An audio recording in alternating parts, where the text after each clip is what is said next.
Bienvenue tout le monde. Un petit rappel tout de suite en partant, c'est la dernière pour cette saison. Et dimanche prochain, vous pouvez venir, mais c'est pas à la même heure si vous voulez.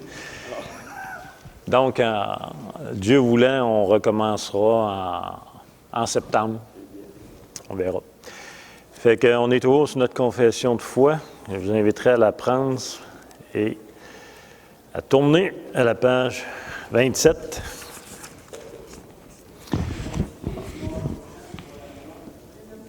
Il n'y en a pas. Ça va être le culte à 10 heures, là. Oh oui. Donc, on est sur le chapitre de l'Alliance. Il y avait 3 paragraphes. On va prendre le temps d'y relire les 3, puis on va conclure sur le 3e. Le premier, la distance entre Dieu et la créature est si grande que les êtres doués de raison, bien qu'ils lui doivent obéissance, puisqu'il est leur créateur, n'auraient cependant jamais pu obtenir la récompense de la vie, n'eût été que Dieu se plut à exprimer sa condescendance spontanée au moyen d'une alliance. Vraiment un beau petit paragraphe. Encore une fois, en Éden, Adam avait un but, atteindre la vie éternelle, le moyen, l'obéissance. Mais est-ce qu'il méritait vraiment d'avoir la vie éternelle en obéissant à son Créateur? Non. Mais Dieu, par condescendance, lui donne la vie éternelle. Même maringouin qui tourne autour. Au moyen d'une alliance d'œuvre, une alliance méritoire. Donc ça, c'est important de le voir, de le comprendre. Le deuxième paragraphe. Du reste, l'homme s'étant placé sous la malédiction de la loi par sa chute, il a plu au Seigneur de conclure une alliance de grâce. Dans cette alliance, il offre gratuitement aux pécheurs la vie et le salut par Jésus-Christ, requérant d'eux la foi en celui-ci afin d'être sauvés. Et il promet de donner son Saint-Esprit à tous ceux qui sont destinés à la vie éternelle, afin de les rendre désireux et capables de croire. Donc, encore une fois, immédiatement après la chute, après que Adam a échoué dans son obéissance, Dieu offre une alliance de grâce, qui est la nouvelle alliance, en fait. Et pourquoi on fait le lien avec la nouvelle alliance, c'est que peu importe l'être humain qui est sauvé depuis Adam à aujourd'hui, il est sauvé en fonction d'une alliance, qui est la nouvelle alliance, et c'est attaché à Jésus-Christ, à l'œuvre du Rédempteur. Donc, on a vu que d'Adam à Jésus, il y a eu plein de gens qui ont été sauvés. Abraham, les prophètes, Moïse, etc. Donc, ils sont sauvés par quel moyen? Bien, par le moyen d'une alliance de grâce. Contrairement en Éden, où ce que Adam, c'était une alliance d'œuvre méritoire qui pouvait avoir la vie éternelle, bien, après la chute, tu ne peux plus entrer dans la vie éternelle par une alliance d'œuvre, par le mérite. Non pas que Dieu n'exige plus une obéissance, ça c'est important de le comprendre, mais l'homme est esclave du péché et il n'a plus cette possibilité d'obéir à la justice de Christ. Mais Dieu la réclame toujours, cette justice, à la loi par exemple, l'obéissance parfaite à la loi de Dieu. Dieu la réclame toujours. Mais pourquoi l'être humain est sauvé par une alliance de grâce immédiatement après la chute? C'est parce que l'homme n'a plus cette possibilité et cette capacité de rencontrer ce standard d'obéissance à la loi de Dieu. Donc, il n'est sauvé que par la grâce. J'ai une question. Quand l'homme a péché, Dieu a dit qu'il fallait qu'il sorte du jardin d'Éden pour l'empêcher d'approcher l'arbre de vie. Cet arbre de vie-là, il aurait vraiment pu y donner, est-ce qu'il existe? Bien, il existait sûrement, mais il aurait vraiment pu y donner la vie éternelle. Je ne sais pas, là, il aurait pu y donner la vie éternelle. C'était quoi cet arbre de vie-là? L'arbre de vie, ça représente la vie éternelle, puisqu'on le retrouve en Apocalypse, entre autres. Et pourquoi Dieu a empêché l'homme, l'a chassé du jardin d'Éden, puis l'a empêché de manger de l'arbre de vie? C'est parce qu'on peut penser que Adam déchu, ayant mangé de l'arbre de vie, serait peut-être demeuré immortel, mais dans son état de péché, alors que la mort fait partie du processus de rédemption. Par exemple, il va dire, cette parole est certaine, si vous êtes mort avec lui, vous vivrez avec lui. Donc, la mort est devenue nécessaire dans le programme de rédemption pour amener le salut, entre autres. Donc, on arrive au paragraphe 3 qu'on a vu la semaine passée. On a vu la première phrase la semaine passée. L'Évangile révèle cette alliance, tout d'abord à Adam, dans la promesse du salut par la postérité de la femme, puis progressivement, jusqu'à la plénitude de sa révélation dans le Nouveau Testament. Et c'est ce qu'on a vu en prédication la semaine dernière.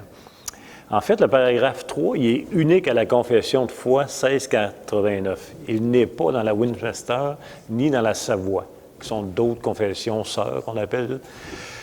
Il est vraiment unique. Et l'emphase est mise sur révéler progressivement. Et ce qu'on a vu la semaine dernière, les gens souvent vont dire, ce n'est pas l'Évangile qui a été révélé, c'est une promesse. On peut dire que c'est l'Évangile. C'est le Christ mort ressuscité qui est révélé progressivement dans l'Ancienne Alliance. En Adam, pas en Adam, mais pardon, avec Adam, immédiatement après la chute, il y a une promesse qui est donnée à Adam que de la descendance de la femme viendrait le salut. C'est la première promesse donnée à l'homme déchu. Et la question la semaine passée qu'on posait, où il y a eu un petit peu de difficulté à répondre, c'était est-ce que ce contenu de cette promesse, est-ce que cette promesse-là, si Adam y ajoute foi, est suffisante pour sauver Adam? Certainement. Certainement. Ce n'est pas parce qu'elle n'est pas encore conclue dans le sang de Christ, dans la Nouvelle Alliance, que ce n'est pas suffisant pour sauver Adam, qui y ajoute foi. Mais encore là, c'est toujours par la foi. Et c'est toujours seulement par l'alliance de la grâce. On voit aussi avec Abraham. Abraham eut confiance à Dieu et cela lui fut imputé à justice. Abraham a été déclaré juste en ayant confiance à la parole de Dieu, qui est une promesse qui est progressivement révélée dans l'Ancien Testament jusqu'à son accomplissement final, conclu, avec Jésus-Christ, sa mort et sa résurrection, scellée par le sang. Donc, c'est une promesse. Donc, l'Évangile est révélé progressivement sous forme de promesse dans l'Ancienne Alliance. Et quiconque y ajoutait foi, était déclaré juste, comme Moïse, David et plein d'autres. Et qui sont ceux qui ont ajouté foi? Ceux qui ont été appelés. Encore une fois. Les élus, depuis le début. Donc, on arrive ce matin à la dernière portion. Alors, regardez bien ce que la confession de foi dit. Il dit, cette alliance, donc la nouvelle alliance, l'alliance révélée progressivement, se fonde en cette éternelle transaction d'alliance conclue entre le Père et le Fils au sujet de la rédemption des élus. C'est uniquement par la grâce de cette alliance, donc l'alliance entre le Père et le Fils, que tout membre sauvé de la race déchue d'Adam a obtenu la vie et une immortalité bénie. Puisque l'homme est désormais totalement incapable d'être accepté par Dieu selon les termes prévalents pour Adam dans son état d'innocence. Donc, ce matin, la 1689 va cibler, ici dans ce passage-là, au plus loin que l'Écriture nous permet de voir l'origine concernant le salut de l'homme. Et cette origine-là, elle parle d'une transaction éternelle, on pourrait dire, entre la Trinité, au sujet de la rédemption des élus. Et c'est ce qu'ils veulent dire ici. Il dit cette alliance, donc la nouvelle alliance, se fonde dans cette éternelle transaction d'alliance conclue entre le Père et le Fils. Fait que ça commence à remonter loin de si brin. La question, c'est qu'est-ce que cette alliance éternelle de rédemption entre le Père et le Fils? Cette alliance fut conclue entre Père et Fils avant la fondation du monde concernant la rédemption des élus. La nouvelle alliance, révélée progressivement, comme qu'on a vu la semaine dernière, et accomplie, par exemple dans le Nouveau Testament, bien, c'est la manifestation dans l'espace-temps, si vous voulez, du plan éternel de la rédemption. Du plan éternel de l'alliance entre le Père et le Fils avant la fondation du monde, conclu avant la fondation du monde. Donc, la nouvelle alliance, c'est la mise en œuvre dans le temps. Par exemple, la mort et la résurrection, la rédemption que le Fils nous offre, c'est la mise en œuvre dans le temps d'une alliance conclue entre Père et Fils avant la fondation du monde. Ce plan, bien, il l'appelle une alliance transaction éternelle. C'est un peu comme une cause à effet. Mais pourquoi, on pourrait même dire, pourquoi Dieu a créé l'être humain? Bien, c'était déjà une alliance conclue. Pourquoi il y a des... Tout est décrété, tout est organisé, un ordre logique. C'est assez étonnant. On va lire quelques passages. 2 Timothée, chapitre 1, les versets 9, 10. 2 Timothée, je vais vous laisser virer.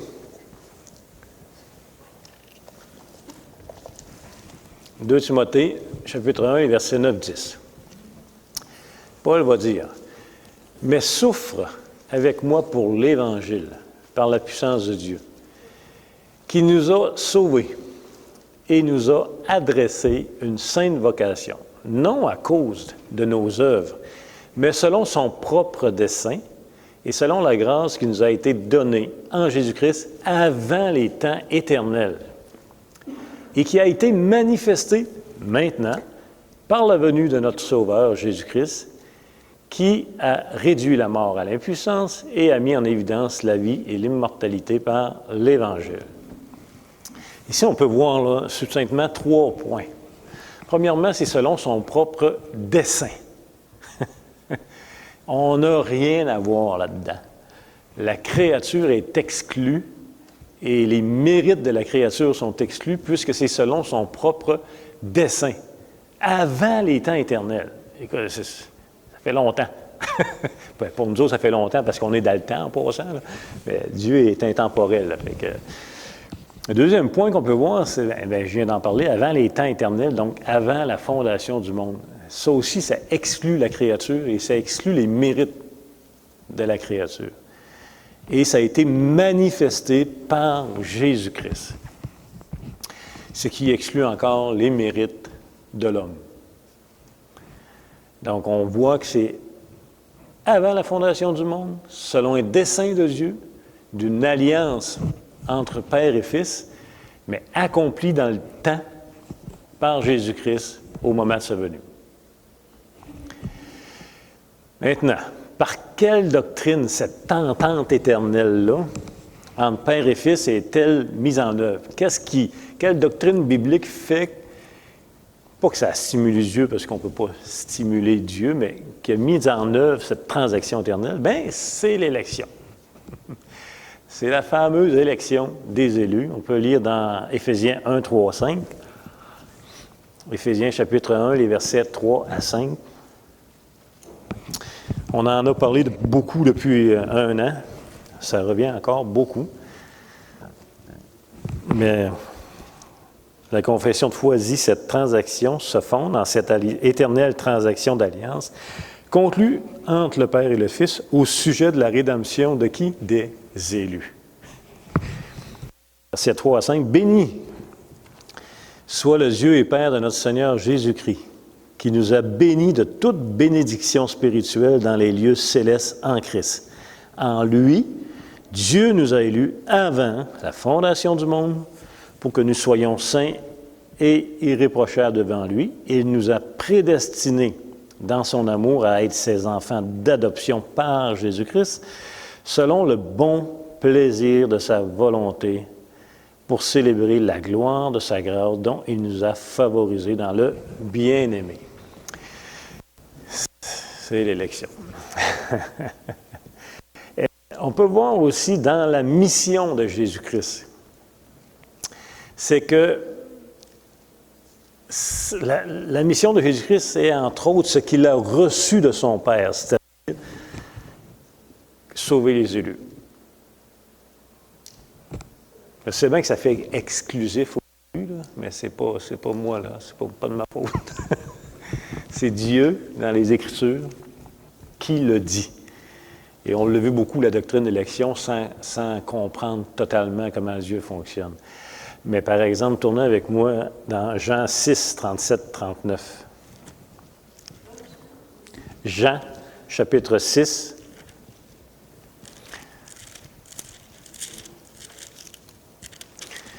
Les versets 37, 39. Ici, on est dans la mission du Fils donnée par le Père, en fait. Donc, il va dire, « Tous ceux que le Père me donne viendront à moi, et je ne mettrai pas dehors celui qui vient à moi, car je suis descendu du ciel pour faire non ma volonté, mais la volonté de celui qui m'a envoyé. Or, la volonté de celui qui m'a envoyé, c'est que je ne perde aucun de tous ceux qu'il m'a donnés, mais que je les ressuscite au dernier jour. » Donc, non seulement on voit cette alliance éternelle faite entre Père et Fils avant la fondation du monde, mais on voit dans le ministère de Jésus-Christ qu'il est là pour accomplir ceux que le Père a élus avant la fondation du monde, afin de les donner au Fils, qu'ils ne se perdent et qu'ils ressuscitent pas au troisième jour, mais qu'ils ressuscitent. Donc, il y a cette mission du Fils. Puis on peut voir aussi que cette mission de Jésus-Christ, là, il l'a reçue avant la fondation du monde, puis elle est manifestée à cause des élus. Par exemple, on peut lire 1 Pierre, chapitre 1.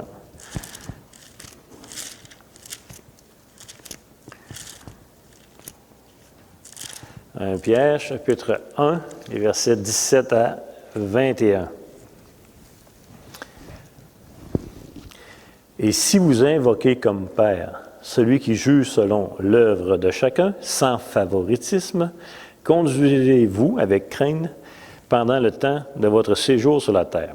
Vous savez que ce n'est pas par des choses périssables, par de l'argent ou de l'or que vous avez été rachetés de la vaine manière de vivre que vous aviez hérité de vos pères, mais par le sang précieux de Christ, comme d'un agneau sans défaut et sans tache, prédestiné avant la fondation du monde, il fut manifesté à la fin des temps à cause de vous. Et qui est ce vous? Nous, nous, les élus, encore une fois.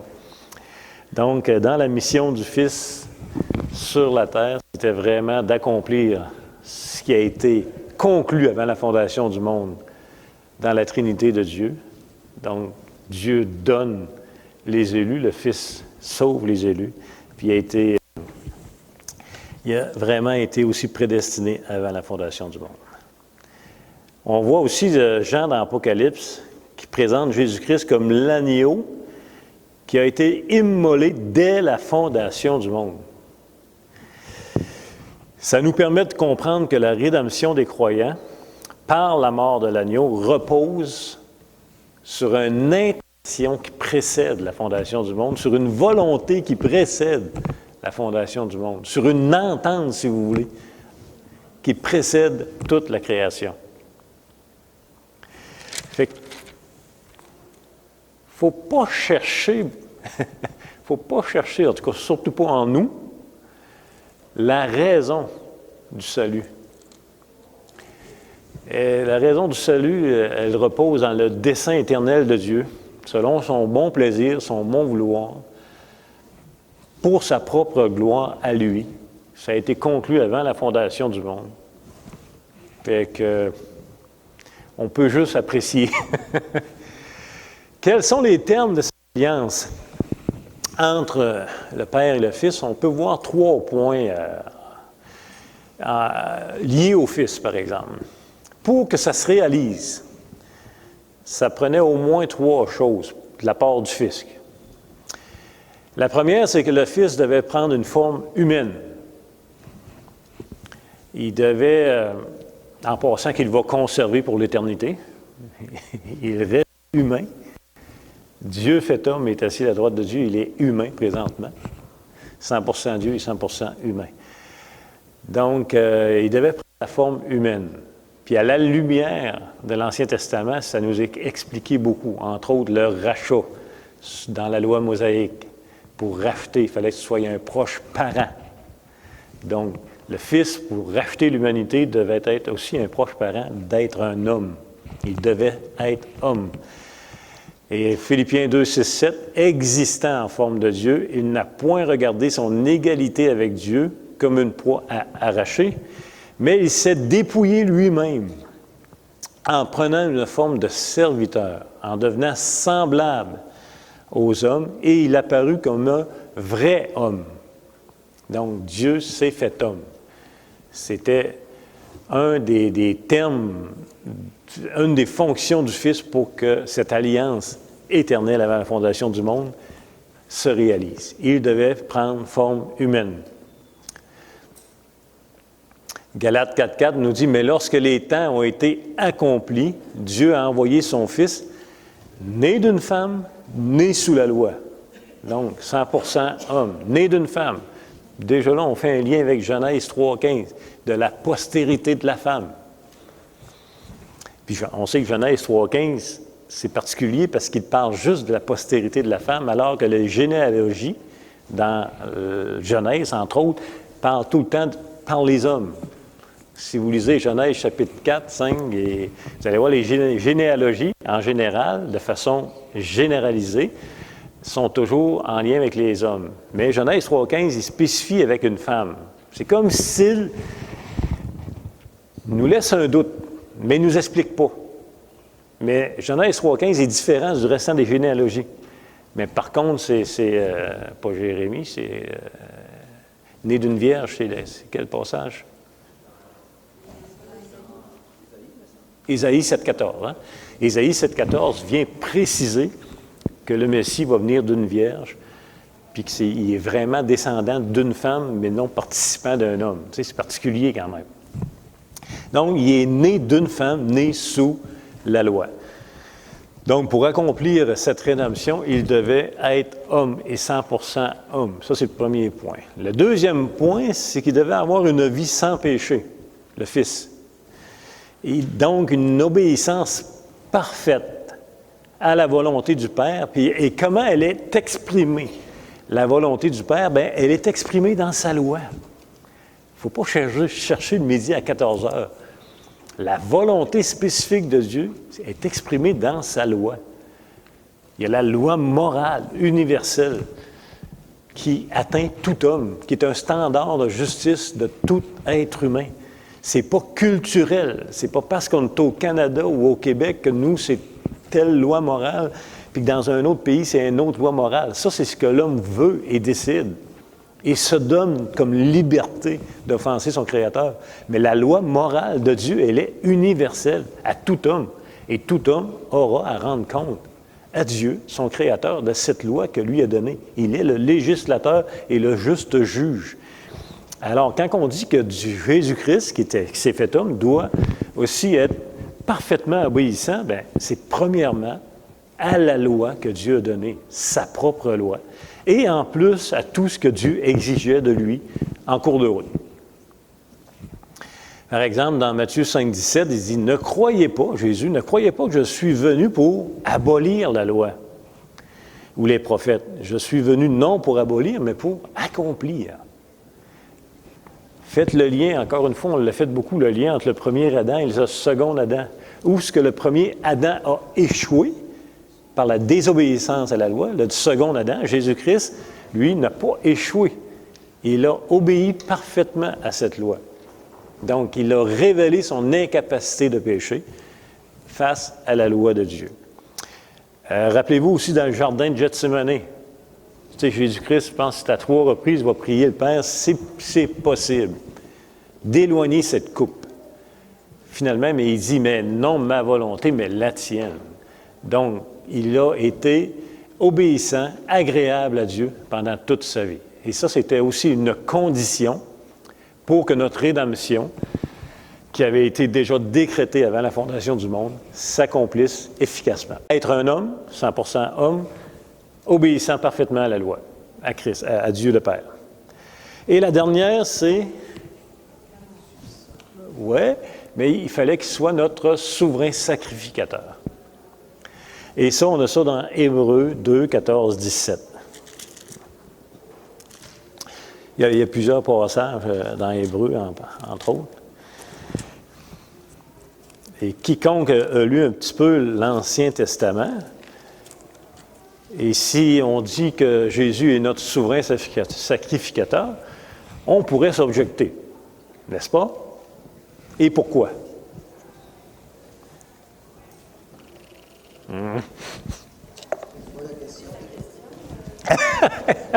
Il sait quoi la question? OK.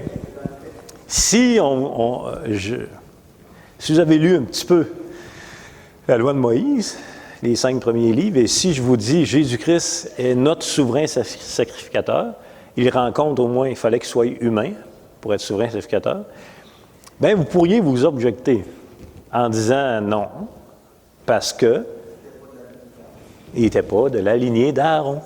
Pour être souverain sacrificateur, il fallait que tu sois un Lévite, un descendant de Lévi. Jésus n'est pas un descendant de Lévi, il est un descendant de Juda. Et comment il peut être notre souverain sacrificateur alors qu'il n'est pas un Lévite? La réponse est selon l'ordre de Melchisédek. Donc, l'emphase est mise que Jésus-Christ, un souverain sacrificateur, il fallait qu'il soit un humain, c'est certain, il fallait qu'il soit choisi par Dieu, et l'ordre d'Aaron, l'ordre lévitique, c'était transmissible, parce que c'était inefficace totalement. Donc, il y avait toujours la mort du souverain sacrificateur qui se transférait à un autre. L'ordre de Melchisédek, elle n'a ni début ni fin. Elle n'est pas transmissible. C'est une ordre supérieure à celle de Lévi. Et c'est pour ça qu'Abraham a honoré cet ordre en donnant la dîme de son butin de guerre à Melchisédek, reconnaissant l'autorité de cet ordre. C'est pas que Melchisédek a vécu, c'est pas que Melchisédek est un homme qui n'a pas eu de début ni fin. C'est son ordre. Donc, il devait être souverain sacrificateur pour notre rédemption. On va revenir à mon texte, Hébreux 2, 14, 17. Ainsi donc, puisque les enfants participent au sang et à la chair, il y a également participé lui-même, afin que, par la mort, il rende impuissant celui qui avait la puissance de la mort, c'est-à-dire le diable. Ainsi, il délivre tous ceux qui, par crainte de la mort, étaient toute leur vie retenus dans la servitude. Car assurément, ce n'est pas à des anges qu'il vient en aide, mais c'est à la postérité d'Abraham. En conséquence, il a dû être rendu semblable en toutes choses à ses frères, afin qu'il soit un souverain, sacrificateur, miséricordieux et fidèle dans le service de Dieu pour faire l'expiation des péchés du peuple, car du fait qu'il a souffert lui-même et qu'il a été tenté, il peut secourir ceux qui ont été tentés. Rappelez-vous, Aaron, le souverain sacrificateur, entrait dans le lieu très saint une seule fois par année. Un seul jour par année, mais il y rentrait plus qu'une fois dans ce jour-là. Il y allait premièrement offrir du sang pour ses propres péchés en tant que souverain sacrificateur, et il y retournait une deuxième fois offrir du sang pour les péchés du peuple. Et c'était répété à chaque année. Et là, on avait avec les boucs aussi, l'Azazel et compagnie. Christ, il est rentré une seule fois. Pas pour offrir du sang des animaux, mais pour offrir son propre sang. Et ça a été suffisant. Comme souverain sacrificateur, il l'a fait une seule fois. Ensuite, il s'est assis à la droite de Dieu et il se repose. Il n'a plus à répéter. Pourquoi? Parce que les péchés sont effacés. Sous l'ordre lévitique, le souverain sacrificateur, le fait qu'il, chaque année, il les répétait, il enseignait quoi? Il enseignait que les péchés n'étaient pas effacés. Ça pointait vers. Mais il rappelait à chaque année ce fardeau des péchés du peuple, etc. Vous me suivez? Donc, Christ est notre souverain sacrificateur. C'était nécessaire. Galates 3,13, Christ nous a rachetés de la malédiction de la loi, étant devenu malédiction pour nous, car il est écrit « Maudit quiconque est pendu au bois ». Donc, on voit au moins 3 choses. Être un homme, obéissance parfaite, et être aussi un souverain sacrificateur, qui est un médiateur en passant. Un souverain sacrificateur, c'est un médiateur entre Dieu et les hommes. Et Christ est notre médiateur. Et il a offert son propre sang Et c'est efficace, à 100%. Donc, les péchés sont effacés, ôtés. Il n'a pas besoin de répéter. Et c'est pour ça que son sacerdoce, selon l'ordre de Melchisédek, n'est pas transmissible. Il est éternellement. Donc ça, c'est la portion du Fils. On pourrait voir en échange, ça fait drôle de parler là, entre Père et Fils, là, mais pour mieux comprendre, le Père, à son tour, lui, dans cette alliance conclue entre Père et Fils, le Père, lui, donne la vie au Fils en le ressuscitant des morts. Par exemple, dans Actes 2, 24, il va dire « Dieu l'a ressuscité en le délivrant des liens de la mort, parce qu'il n'était pas possible qu'il soit retenu par elle. » Donc, Dieu, le Père, ressuscite le Fils. Et il va l'élever à sa droite en lui soumettant toutes choses aussi. Éphésiens 1, 2, il l'a déployé en Christ en le ressuscitant des morts et en le faisant asseoir à sa droite dans les lieux célestes. Et on peut voir dans Éphésiens 1, 22 que Dieu lui a tout mis sous ses pieds. Donc, il règne, en passant assis à la droite et non à la gauche. En particulier, que Dieu, dans l'Écriture, spécifie de quel côté il est assis. Moi, c'est pas de quoi j'aurais pensé de faire. Mais Dieu déclare que son Fils est à sa droite. Et c'est significatif. Pourquoi il rit? Bien, c'est parce que quand un roi invitait, entre autres, un autre roi dans son palais, il le faisait assis à sa droite. Pourquoi? Parce que c'est un symbole d'égalité. Un roi qui faisait asseoir un autre roi à sa droite, c'était une reconnaissance qu'il est égal entre les rois, qu'il n'est pas un roi supérieur à l'autre. Le Fils assis à la droite du Père, c'est l'égalité. Le Fils est Dieu. Le Père est Dieu, le Saint-Esprit est Dieu. C'est juste pour ça. Mais c'est quand même spécifié, assis à la droite de Dieu. Et le troisième point, c'est que Dieu lui a donné un peuple, les héritiers de la vie éternelle. On peut voir ça aussi dans Titre, chapitre 2, 14, entre autres, un des versets. Donc, on pourrait se demander pourquoi. Parce que moi j'aime quand ça va vite. Pourquoi avoir attendu si longtemps après la chute d'Adam avant que le Fils vienne accomplir cette fameuse rédemption pour l'humain? Tu sais, on parle de plusieurs milliers d'années, là. Tu sais, il aurait pu, tout de suite après la chute d'Adam, accomplir cette rédemption, puis ça serait tout réglé. Tu sais. On peut se demander pourquoi. Tout ce que les Écritures nous donnent entre les deux, en d'autres mots, entre Adam et l'accomplissement de la nouvelle alliance conclue, donc la mort et la résurrection, bien, c'est précieux pour comprendre plein de choses pour nous. Dieu nous a laissé ce temps pour nous enseigner. Et entre autres, c'est précieux pour apprécier ce que le Fils accomplit. Parce qu'on comprend ce que le Fils accomplit à la lumière de ce que Dieu nous a laissé entre Adam et son accomplissement. Puisque les Écritures parlent tout le temps de lui.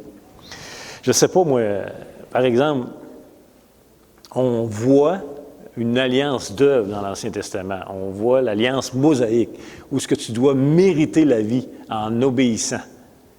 Bien, ça nous fait apprécier l'obéissance de Christ dans la Nouvelle Alliance, qui, lui, par son obéissance, nous acquiert, nous donne la vie éternelle, qui est imputée à nous. Les sacrifices.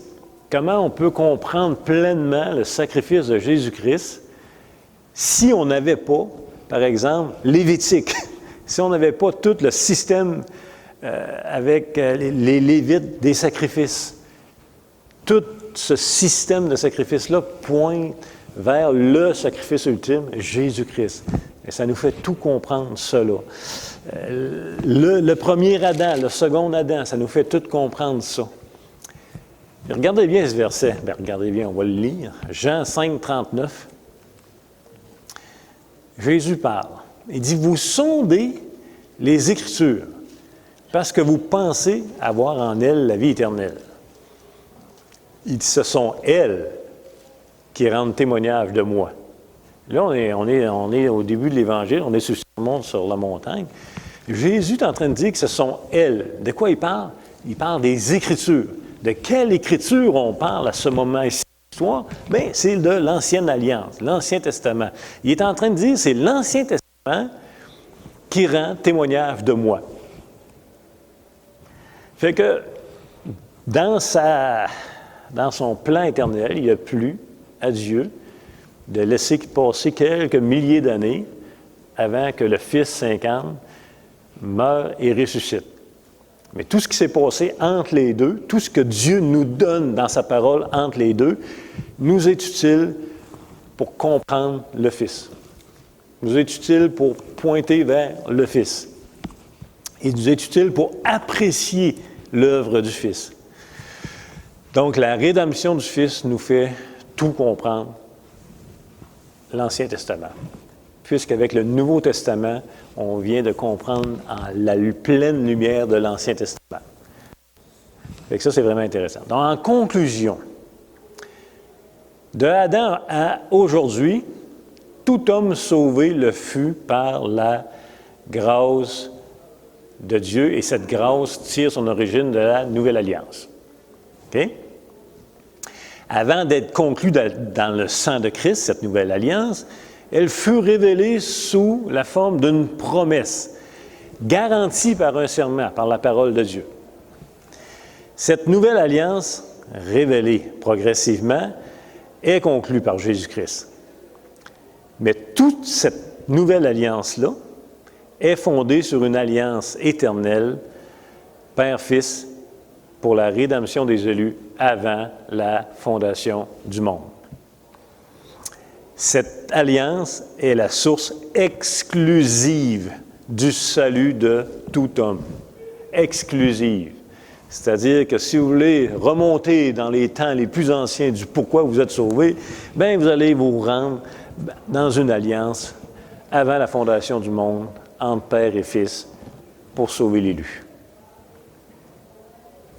Fini qu'un verset, après ça, Rachel, Acte 4, 12. Il n'y a de salut en aucun autre, car il n'y a sous le ciel aucun autre nom qui ait été donné parmi les hommes par lequel nous devions être sauvés. Oui. Jusqu'à présent, je me pose toujours la question. Le péché d'orgueil et de désobéissance n'a pas nécessairement commencé avec Adam, il a commencé avant ça. Il a été... Oui, c'est ça. Ben, dans les lieux célestes, c'était déjà commencé. Le péché d'orgueil a commencé là. Alors, on a tendance à... Moi, j'ai tendance à penser que tout a commencé à partir d'Adam et Ève. Non, ça a commencé dans les lieux célestes. Oui. Tout a commencé avant la fondation du monde parce que tout a été décrété avant la fondation du monde. Donc, le premier péché d'orgueil qu'on peut voir en Satan, il a été décrété. La chute de l'homme a été décrétée. Chacun de nos mouvements a été décrété sans pour autant nous déresponsabiliser de nos actes, ce qu'on avait vu à plein. Alors, ce péché qui a été commis, nous autres, on a tendance à dire c'est juste l'homme, ça a été juste pour l'homme. Mais moi, je vois plus que ça a été Dieu. Est-ce que Satan maintenant voit Dieu, voit la bonté de Dieu, voit la grâce de Dieu? Est-ce que Satan voit ça maintenant? Est-ce que Satan voit ça? Une moyenne bonne question. Ce que je peux dire, c'est que Satan, dans son orgueil, je ne sais pas qu'est-ce qu'il peut voir. C'était Satan, malgré le décret de Dieu, malgré les promesses que Dieu avait faites, a toujours pu penser encore gagner contre Dieu. Pardon? S'il est capable de nous tenter et de nous voir, il voit certainement la bonté de Dieu. Ah, c'est sûr. Ben, oui. En tout cas, il a vu l'accomplissement de Dieu. Fait qu'encore une fois, on va terminer. Pardon?